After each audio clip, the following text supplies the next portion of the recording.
Chloe's talk is going to be another good one, actually. It's about burnout. She's going to talk about the balance between hacking and personal life. And I'm really interested to see, now that what 2020 has, how that comes into play in her talk. So we'll get over to Chloe in just a second. Hi there. How's it going? Good. Welcome. It's great to be here. I was like, oh, when is he gonna put me on? And I was like, should I let him know I'm here? But yeah. All right. Thanks. All right. Time to take it away. All right, you guys, we're going to talk about burnout today. So I'm going to just share my window. 1 second. Okay. Can you see my entire page that says burnout and there's 2 images? I will take that as a yes. Silence means yes right now. All right, welcome you guys. We're going to talk about burnout today. And if you do not know, I'm one of those people that have dealt with burnout, but I also know some techniques that can prevent you from having burnout. So let's first dive into this. So before we start, I just want to let you guys know that 2020 has been a very hard year. And some of us have never dealt with mental health issues before. We didn't know we had mental health issues before. So it's really important to understand that, to tread lightly in a sense that don't automatically assume what people say or write is exactly what they're trying to state. Always take it with a grain of salt in a sense, because you don't know the emotion behind it. And also when it comes to written communication, miscommunications can happen all the time. So it's really important is to just be there for one another, try your best to understand from their perspective, but also note that when people take decisions or do decisions of their own, there's a reason behind it. It's not something that we would agree on, but it is something to acknowledge that there is always a reason for an action.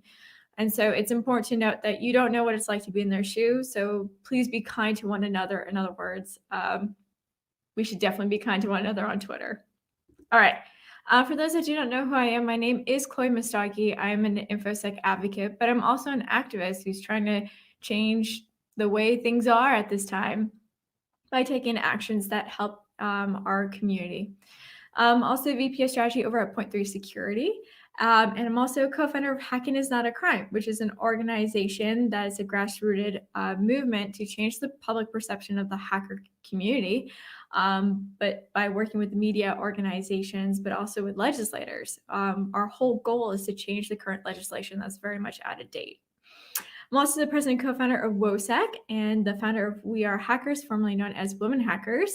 Also run a hacker book club with Angela. And when I'm not doing that, I'm also on a podcast with Alyssa Miller and Phil Wiley.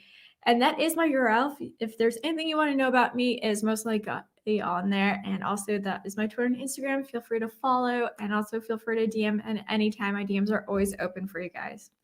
Now, as you can see from this list, this is a pretty long list of different things that I do, but I do a good job at prioritizing and knowing what I need to do first versus another thing and balancing everything out as much as possible, because the whole burnout thing is balancing. It's a balancing act in a sense that you want to make sure you have a balance of your personal life and your work life.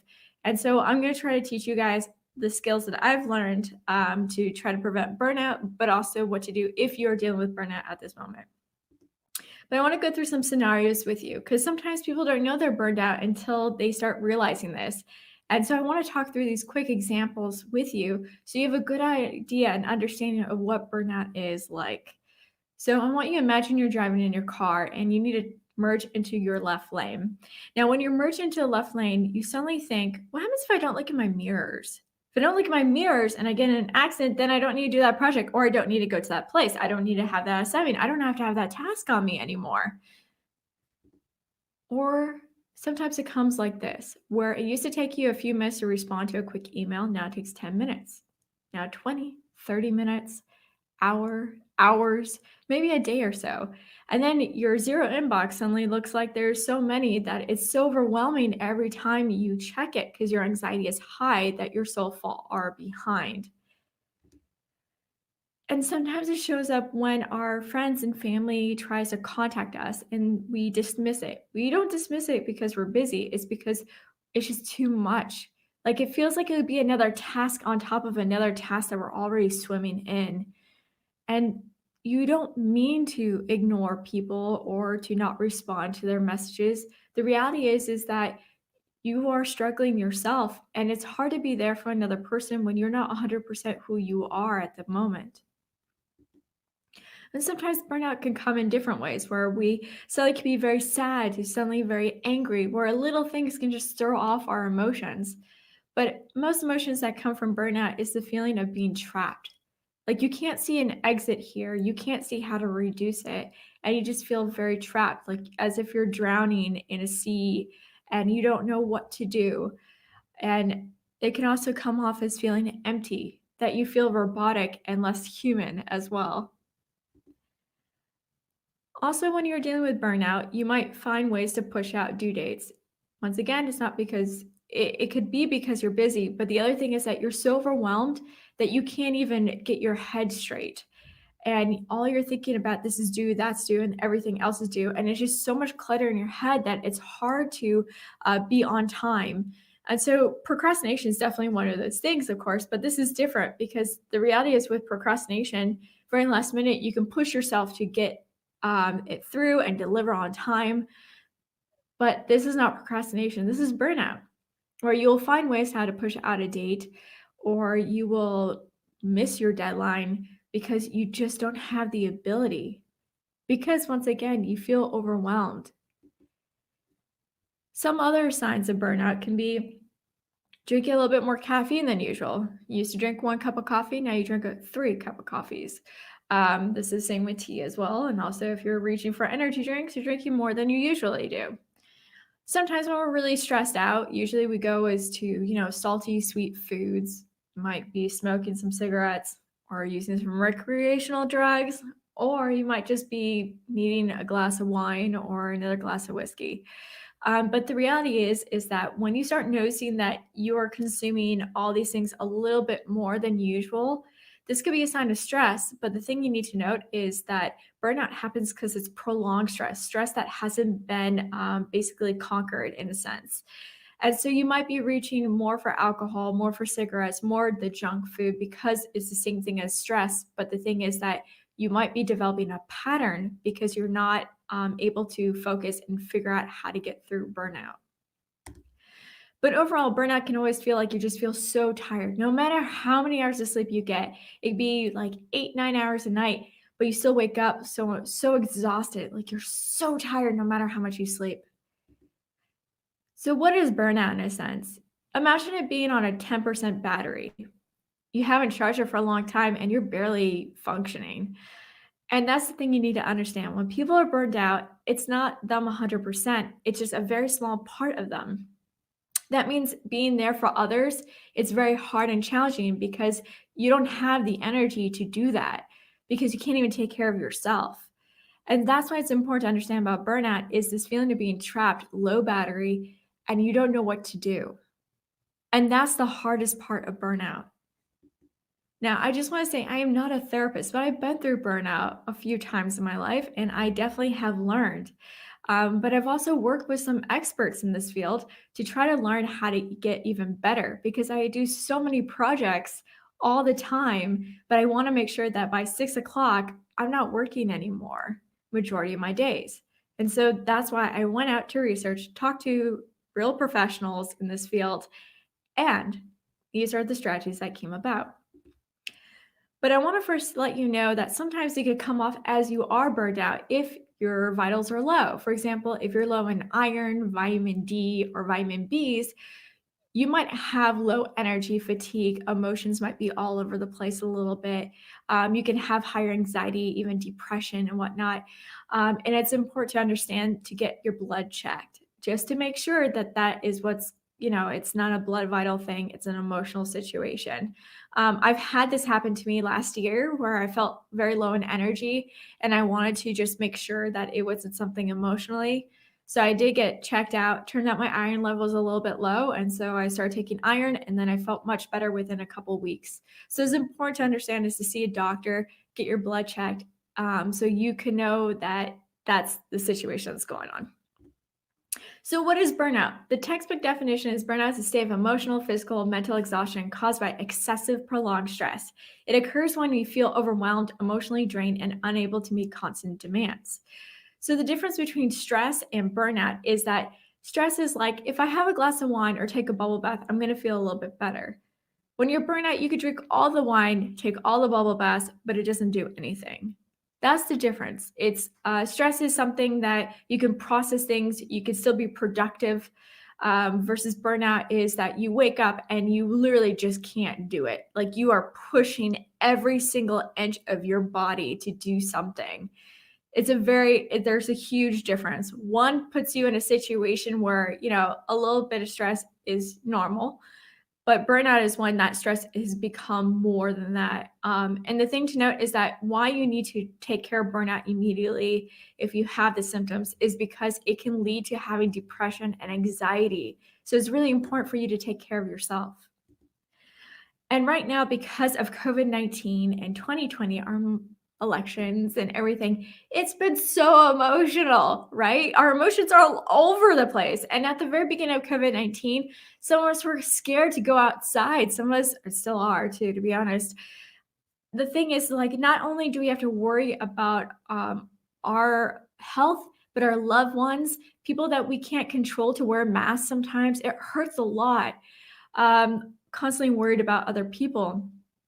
Also, financial situations. Some of us have lost our jobs because of this. And some people don't even know how they're going to pay rent. So, of course, there's going to be burnout here. These are extreme things that are happening this year. As humans, we like to feel like we're in control, but in reality is we've never been in control the entire time. And that's something that's hard to digest at this moment because the reality of it is that we used to be able to plan out a vacation a few months ahead of time or maybe a year ahead, and it didn't cross our mind that things would be disrupted. But the reality is that things can change instantly. So remember that. So if you feel overwhelmed and you feel like you have no control in your life, just remember that it's always kind of been that way. The only difference is that we're trying to also deal with other pains along with it, because COVID-19 is something very scary to have. I know for myself after RSA, I was very sick for 2 months. I couldn't get tested or anything like that. And it definitely was the after effects that affected me the most. So it's important to understand COVID-19 is not a joke. It's actually something very serious. So please wear a mask, be there, have hand sanitizer, stay 6 feet away, and just do the best that you can. But also note that it's going to bring emotional burnout too. Now, how to prevent burnout? Let's just quickly go through this. Usually we recommend exercise, eat a balanced diet, practice good sleep habits, ask for help. But this is, of course, really hard during this time. Some gyms are closed ourselves, so we have to try to figure out how to get exercise in daily. So it might be buying a treadmill, going for a speed walk with your loved one that lives in your home, of course. Otherwise, 6 feet apart with masks, just walking together. It's also hard to get a balanced diet when you might not feel comfortable going to grocery stores as often. So you're going to grocery store every 2 weeks instead. So it's hard to get that balanced diet. Plus, when we're stressed, we want that salty, sweet food. So that's also a hard thing to do too. Practicing good sleep habits. I don't know about you guys, but the election, those days, I struggled to sleep because all I was thinking about is like, what's going to end up happening here? I'm worried about our country. I'm worried us being split apart. And that's something that I think many of us were also dealing with too. And even throughout this whole year, we may have had some insomnia because of everything that's going on. Because this is not our norm. We've never been through something like this. There's no guide. So we're trying to figure it out at the same time, stay afloat. Asking for help is something that you can always still do, no matter where you are, what day of it is, what hour it is, you can always ask for help. But how do you prevent burnout? Let's just go into this. The first thing you need to know is have self-awareness. Remember the very beginning, those examples that I shared with you? Be aware of those. And you might have to be that person that tells a loved one, hey, is everything okay? So just be aware that self-awareness is the number one key to preventing burnout, but also when you're getting into the burnout phase, that you know exactly what to do next. But of course, getting self-awareness can be very hard because we're distracted with our phones, social media, watching movies, TV shows, reading books, whatever, playing with your puppies, your cats, I don't know. But the thing is that the reality of it is you need to journal. So I recommend basically journaling if you can daily. If not, if that's hard, do once a week. But don't be harsh on yourself if you cannot do it. But the thing that's really important is that when you're journaling is to look over it and also to see what other sections of your journal is repeating the same pattern. We're good at catching patterns. That's why we're in security. But the reality is you need to catch your own patterns. And so when we're writing, it's kind of free flow, and things that we weren't thinking about was going on internally actually is now on a paper. So it gives you a better idea of what's going on with you. But it's really important to catch words. So if you see words of such as feeling trapped or empty, sad, depressed, anxious, these are things you want to keep note of because you might need to get help. Now, the other thing is to take a break. Many people know I tend to be pretty much off of social media unless someone tags me in something or DMs me, I'll get on. But I try my best to stay away from it because I want to have more of that work and life balance, but also the emotional burnout of looking at Twitter dumpster fires can be a lot. But I do recommend that once a week that you stay away from everything InfoSec. And you're like, why, Chloe? I don't understand. Because the thing about our industry is 24/7. 24/7, around the clock, we're expected to deliver if ever it's needed. And the thing to understand is that that is a lot of stress, and not a lot of other industries are like that. So it's important for us to take a break and do all the things that are non-InfoSec for that day. That means getting off of social media, that gets off of your devices for a day. That means learning to paint or I don't know, learning to dance. You want to learn some ballet techniques? YouTube videos are there. You want to learn how to give yourself a haircut? There are YouTube videos there. The thing is, once a week, give yourself a little break. And that could be, if you have kids and everything, I know that's really hard to do, but at least take a device break for like the day, and you can do it with your kids too. It's really important to do that right now because it really helps balance your emotions, but also reminds you that there's a life outside of InfoSec. Write it down. So the thing is, besides journaling and everything, another self-awareness thing that you can do is to have a to-do list. It could be just a page in your notebook or whatnot. Or you could do is break it down. So I have a to-do list for my personal, point 3, and then all the little projects that I'm part of. And basically it's just notes in here. And it reminds me of what are things I need to do. The reason you want to do that is because it declutters your mind. So it gives you a better idea of what you need to do. It also feels like you have a lot more room in your mind to think about other things, which is great because that's where you get great ideas, is when we kind of declutter our brain. It's also important is to carry this wherever you go. So then if it comes and pops in your mind, that you're able to write it down, because once you write it down, you forget it. In a sense, it helps so much be able to have a better idea of what's going on with you. But also when you look at your list, you know what to prioritize. What is thing that you need to get done. Now, the first time you do it, it might be 5 pages long, and that's okay. I know it's going to be hard to look at, but that also lets you know you have a problem. You have committed too much, or you need to learn how to delegate. And that's important to note, is that there's people in your life that you can work with to get tasks accomplished. Don't do it all by yourself. That's why team and friends and family are there. They're there to help and support you too, just like you are doing for them. The other thing I want to point out is do not have a to-do list on any devices. And the reason for that is that right when you're going to sleep, usually something pops in your mind like, oh my God, I have to send that email. Oh my God, that's a great idea. I need to do that. And then you start thinking about it over and over and you don't go to sleep. So sometimes what we do is we go to our phone to, give ourselves a message to remind us. The thing is that once you get on your device, then what happens is you go to your other apps, and then an hour has gone by and you're like, oh crap, I forgot, I need to get sleep. But the problem is that it's really hard to get sleep right when you get off of a device. The trick is you want to get off of all devices at least 1 hour before bed. This actually helps with your body to get more tired. So I do recommend having a to-do list on paper because it's easier for you, but also in the middle of the night, if you have something you need to write down, you could do so and then go right back to sleep. That helps a lot. Also, volunteering. There's the one thing I would say is that when we're overwhelmed and stressed and burned out, we feel empty. We feel like disconnected from the world. And the thing is, by volunteering, it reminds us that we are connected in some sort of way. It gives us hope. It gives us, it makes us feel more optimistic. But it's also something you need to remind yourself that you're not alone. And I think that's really important, is because a lot of times when we're burnt out, we feel very isolated and alone. When in reality, we shouldn't feel that way at all. The community's been there. We have friends and family. And if you need some support, just DM me and I will put you in touch with other people. And I'll even get on the phone call with you. But remember, I'm not a therapist. I'm just a friend. The other thing that you could do is be a good manager. I know that sounds like really weird and kind of cliche, but the reality of it is be a good manager. If someone comes up to you and says, I need to take time off, let them. Don't be like, okay, what about in 2 weeks? No, don't do that.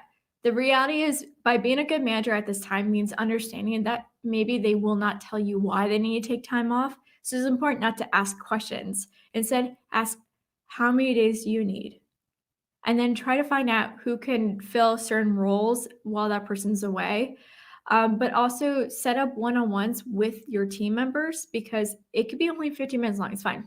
But it's good because if you have your employee do a to-do list and you go over that in your one-on-ones, you can see what things, if you're on the same page in a sense, on what to prioritize. So this helps reduce miscommunication.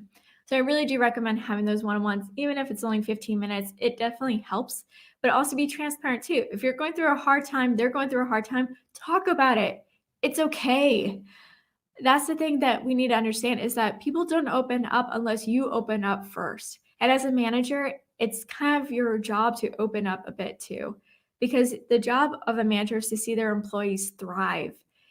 And that's the most important thing. And the best way how to see your employees thrive is by being there, being present, by listening, not talking, but listening to them and being there and asking them, how can I be better? Just as your employees ask, how can I be better in my role?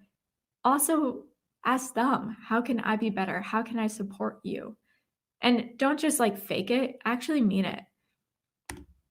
Now, if you are dealing with burnout already at this time, I hate to break it to you, but there's only one thing that you can do. You have to take time off. There is no magical pill out there. There is nothing out there that can reduce your burnout, in a sense, if you're in burnout. Burnout, you have to actually take time off to heal. And I know that sucks, because you're probably like, oh yeah, I'm going to go to this burnout talk. I'm going to find all the secrets so then I don't have to take time off. I hate to break it to you, but that is not the reality, my friend. The reality is you have to take time off, and at least 3 business days at a bare minimum, and it has to be in a row. So I recommend a Monday, Tuesday, Wednesday, because if you do that, then you have your Saturday and Sunday too. So that gives you 5 days to unplug. Now, it's important to understand is that when you take time off, that means getting off of social media. That means kind of staying away from your devices. Don't check in work emails or anything that's related to security. Take that time off for you to heal. Because the reality is that's all distraction, and you need to face reality, because that's where you are right now, is that you keep pushing reality away. And I hate to tell you this, but it's going to be bitter at first, but it's important that you do that. So I recommend at least 3 business days. If you can, do 1 week. If it's severe case, then take up to 2 weeks if you can. The other thing to note is, like, I know that it's really stressful to take time off. I know in security, I felt really guilty. It took me 2.5 years, you guys, to take a break. 2.5 years. I never took a holiday off. Nothing. But the thing is, the reality of it is that that's why teams are there. They're to help you, catch you when you fall, just like you would do so too. And I know it's stressful because you're also worried, what happens when I get back? I'm going to be flooded with emails and all this. So here's my quick tips for you. Have an out of office message that basically, say, for example, you're actually coming back on the 14th, put your out of office message for the 15th. And the reason for that is it gives you 1 day of catching up on all emails. Now, also on the day when you get back, you want to have a no meetings day. This also helps you in many ways catching up, but also let all your team members to communicate and CC you while you're away by emails. So only have one communication channel for any projects. And the reason for that is that then you don't miss any projects. You can catch up on all communication that you missed. Having multiple places like Slack and then like Trello, email, text message, that's a lot. Keep it in one place. It helps a lot. Also, do note that if you are a manager, another important thing to state is to have a once a week no meetings day for your team. This actually helps them catch up or do whatever they need to do at the moment. So back to you, those that are burned out, you need to take 3 days off. It's easy to do. And I know you're going to feel guilty about it, but in reality is that you have to. It's for your own good. I don't want you to have depression. I don't want you to have anxiety. I want you to feel better. So it's important to take your time off. Now, the other thing is you need to learn to say no. And the reason I say that is because a lot of times we don't know how to say no. So anytime someone gives you a project that's not about your job, ask why you, and then see if anyone else can do it.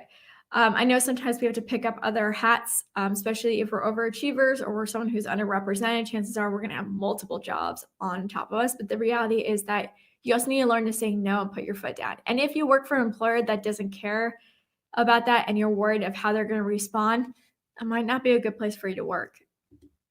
Because the reality is that you will never be perfect, and you'll never be able, and you're going to have to accept that. You cannot do everything. I've had jobs where they suddenly assume that I'm also a secretary, and I'm also, doing sales, and then also doing operations, and then doing all these things. And the reality of it is that there's only one of you. There's no clones of you. So it's important for you to put your foot down when you need to. And just know you're not perfect. And if you have an employer that doesn't understand that or doesn't want to be there for you, like I said, it's time to think about yourself, because you need to invest in yourself. The reason you are burned out at this very moment isn't because of everything around you, it's because of you. And I know it's really hard to digest, but in reality is that you're not investing in yourself. You should be happy. I know sometimes life is not always about being happy, but reality is it's your life. You only live it once. So do the things that make you happy. And if you're working for an employer who treats you terribly, it's time to revisit that idea. So takeaways from this is when you feel overwhelmed, do a device detox. Remember, at least 4 hours if you can, if you have kids, but otherwise, if you can't, do a whole day. I do it once a week and I love it. It helps so much. When you feel overwhelmed, invest in yourself. If you feel overwhelmed, ask for help. Always ask for help. Don't ever do it alone. And I know sometimes we feel guilty for asking for help because we don't want to stress other people out around us, but you need to, because they can tell when you don't. Or sometimes we're really good at hiding and it gets worse. So ask for help. When you feel overwhelmed, write down, have a to-do list, journal. And when you feel overwhelmed, take a break. It's important that you take at least 3 business days. When you feel overwhelmed, put yourself first. The reality is that you cannot help another person if you're on 10% battery life yourself. So put yourself first, then you can be there for others. That's the one thing that we don't really talk about, is that we're always sacrificing ourselves for the greater good or for our community. But in reality is that you also need to be able to put yourself first, because who's going to take care of you? When you feel wrong, know that you're not alone. But most importantly, if you're always wondering, am I balancing my work and personal life? And if you're not, you are already entering burnout, or you already are burned out. So it's really important. But now you know the steps to fixing it, preventing it, but also what to do if you're in that situation. But most importantly, I just want to let you guys, you got this. I've had burnout before and I got through it. I took a whole week off in that 2.5 years of no break. Remember, I took 1 week off. I got off of social media. I got away from devices. I didn't check any email. I got back to like thousands of emails. But the thing is that I felt so much better. Like I could tackle the world. I felt recharged and it felt amazing. So just remember, you got this. Burnout starts with you, but also note that you should take care of yourself, because it's so important that you exist. And I want to just say thank you so much for having me and giving this talk. And thank you guys so much for existing. And just know, if you ever need anything, I'm here. My DMs are open on Instagram or Twitter. Feel free to reach out at any time. I'm going to stop sharing. And yeah, if anyone has any questions, I know I went a little bit over, but if you have remaining questions, I'm here to answer in the chat. And yes, John, apply mask, self first, then child. That's what it's really important. We learned this in the airline industry. We should do it also here.